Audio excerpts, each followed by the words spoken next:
हर व्यक्ति अपने अंदर सफलता की चाहत पाले रखता है, लेकिन सभी लोगों को अपेक्षित सफलता नहीं मिल पाती। हालांकि सफलता प्राप्त करने का कोई एक तरीका नहीं है और ना ही किसी के बताए हुए रास्ते पर चलकर निश्चित सफलता पाई जा सकती है, लेकिन कुछ ऐसे रहस्य हैं जिसके बिना इसकी उम्मीद धूमिल पड़ जाती है। क्या आपकी आर्थिक स्थिति सही नहीं है? बहुत मेहनत करने के बाद भी असफलता ही हाथ लग रही है?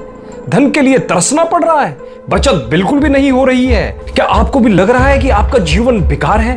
ट्रस्ट मी, घबराने की बिल्कुल भी जरूरत नहीं है। बस ये वीडियो आपकी जिंदगी बदल सकता है।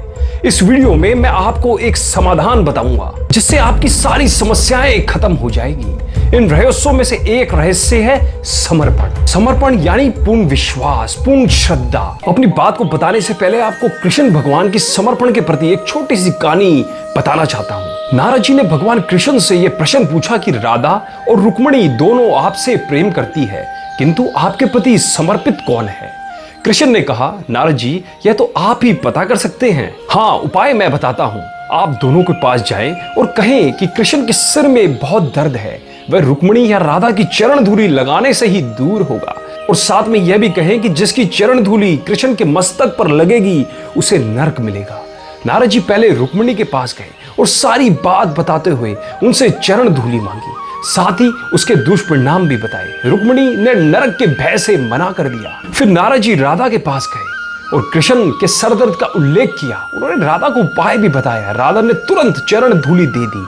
जब नारद ने वह चरण धूलि कृष्ण के माथे पर लगाने का दुष्परिणाम बताया तो राधा ने कहा, अगर मेरी चरण धूलि से कृष्ण के सर का दर्द दूर होता है तो इससे अच्छी बात क्या होगी। यदि इसके दुष्परिणाम स्वरूप हमें नरक में भी जाना पड़े तो वह हमें स्वीकार है, और इसके लिए यदि जन्म जन्मांतर तक नरक में भी रहना पड़े तो उसमें भी हमें प्रसन्नता होगी। नारद जी समझ गए कि जहां समर्पण है वहां मनुष्य व्यक्तिगत लाभ हानि, सुख दुख, स्वर्ग नरक की चिंता नहीं करता और निस्वार्थ भाव से अपने आराध्य के प्रति कोई भी बलिदान करने को तत्पर रहता है। अगर आपको किसी भी क्षेत्र में सफल होना है तो सबसे पहले सामने वाले के प्रति समर्पण का भाव होना और बनाना बहुत जरूरी होता है, क्योंकि समर्पण के साथ ही रास्ता मिलना शुरू हो जाता है। अब कुछ लोग ऐसे भी हो सकते हैं जो सोचेंगे कि हमने फलाने के प्रति समर्पण का भाव रखा, उस पर बहुत विश्वास रखा, पर हमें तो कोई फायदा नहीं हुआ।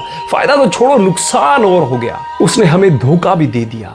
दोस्तों, मैं जानता हूं कि हर इंसान के अंदर कोई ना कोई बुराई जरूर होती है। वहीं कुछ इंसान अपने फायदे के लिए दूसरे को धोखा भी दे देते हैं। उस समय फायदे के लिए तो वह धोखा दे देते हैं, लेकिन वह ये नहीं सोचते कि धोखा देने के कारण आगे उनके साथ क्या क्या होगा। कर्मों का दंड बहुत खतरनाक होता है, पर कोई बात नहीं, वो धोखा आपके भी कर्मों का हिस्सा था। अच्छा हुआ जो आपने उसको सहन कर लिया।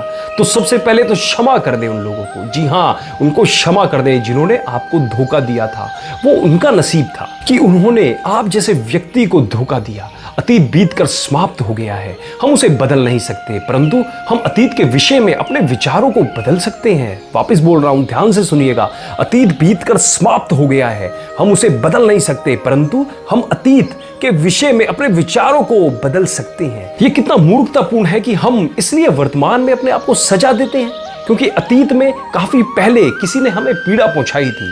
दोस्तों, बहुत बार हमारे साथ ऐसा बुरा भी हो जाता है जो हमने इस जन्म में कभी किसी के साथ नहीं किया होता, परंतु उसमें हमारे पूर्व जन्म के कर्म सम्मिलित रहते हैं जिसे वर्तमान में हमें भोगना पड़ता है। कुछ हमारे ग्रह नक्षत्रों की स्थिति ही ऐसी होती है कि असफलता ही हाथ लगती रहती है, और काफी बार हमारा मन, हमारा दिमाग हमारे नियंत्रण में नहीं होता और हम गलती पे गलती करते चले जाते हैं। कोई नहीं, मैं आज आपको सफलता प्राप्ति के लिए एक नई बात बताने जा रहा हूं, और वो बात यह है, सबके प्रति समर्पण का भाव रखें, परंतु सबसे ज्यादा समर्पण का भाव रखें परमात्मा के प्रति, अपने इष्ट देव के प्रति, अपने पितरों के प्रति और अपने गुरुओं के प्रति, जिनसे आपको बहुत कुछ सीखने को मिल रहा है। निसंदेह ये समर्पण का भाव आपको सफल कर देगा। ध्यान रहे, समर्पण का भाव ऐसा होना चाहिए जैसे अर्जुन का भगवान कृष्ण के प्रति था, एकलव्य का गुरु द्रोण के प्रति था। फिर जो भी करवाए करते चले जाएं। कुछ लोग समर्पण के दौरान अपने मन को बीच में ले आते हैं और इसी कारण चूक जाते हैं। इसलिए मन को बीच में ना लाएं। मन को छोड़ना समर्पण है, क्योंकि मन को छोड़ा कि श्रद्धा का जन्म हुआ। जहां आपको कल संदेह दिखाई पड़ते थे वहीं श्रद्धा दिखाई पड़ने लगेगी। जहां कल आपको तसल्ली पैदा नहीं होती थी वहां अचानक तसल्ली पैदा हो जाएगी, ट्रस्ट हो जाएगा, एक गहरा भाव पैदा हो जाएगा और आप मार्ग पर चलना शुरू कर देंगे। फिर असफलता आपको कमजोर नहीं कर पाएगी। ध्यान रहे, समर्पण बाहर होता ही नहीं है, गुरु बाहर हो, समर्पण भीतर की घटना है। समझो, आप किसी से प्रेम में पड़ गए तो प्रेमी तो बाहर होता है, लेकिन प्रेम तो आपके भीतर की घटना है।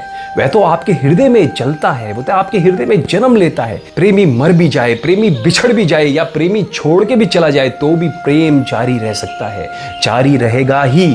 अगर था प्रेमी की राग भी ना बचे तो भी प्रेम अहनिरश गूंजता रहेगा, धड़कन धड़कन में, श्वास श्वास में बहता रहेगा। प्रेम पात्र तो बाहर होता है, प्रेम भीतर होता है। समर्पण का पात्र तो बाहर होता है, गुरु बाहर होता है, लेकिन समर्पण तो भीतर होता है। वह घटना बाहर की नहीं है और गुरु भी तब तक बाहर दिखाई पड़ता है जब तक हमने समर्पण नहीं कर दिया। जिस दिन आपने समर्पण किया, गुरु भी भीतर है, बाहर भीतर का भेद ही गिर गया, सीमा ही टूट गई। समर्पण करते ही जैसे ही आपने अपनी सुरक्षा की दीवार तोड़ दी, सब तरह से परमात्मा, इष्ट देव, आपके पितृ, गुरु आपके भीतर बह आते हैं। और इसलिए तो हमने गुरु को परमात्मा कहा है और भीतर छुपी आत्मा को परम गुरु कहा है। दोस्तों, अब तक आपने अपने अनुसार कर्ता बनकर बहुत कुछ करके देख लिया, तो इस बार परमात्मा के प्रति समर्पण का भाव करके भी देख लो और कहो कि हे परमात्मा, अब आपकी मर्जी, हम मेहनत करना ना छोड़ेंगे, आपकी भक्ति, आपकी स्तुति, आपसे प्रेम करना ना छोड़ेंगे। सफलता असफलता सब आपकी। जिस दिन हमारा कर्ता मिट जाता है और परमात्मा ही हमारे भीतर कर्ता बन जाता है, वापस कह रहा हूं, ध्यान से सुनिएगा, जिस दिन हमारा कर्ता मिट जाता है और परमात्मा ही हमारे भीतर कर्ता बन जाता है। करते हम बहुत हैं लेकिन अब क्रिया नहीं होती, क्योंकि हम ही नहीं तो क्रिया कैसे होगी।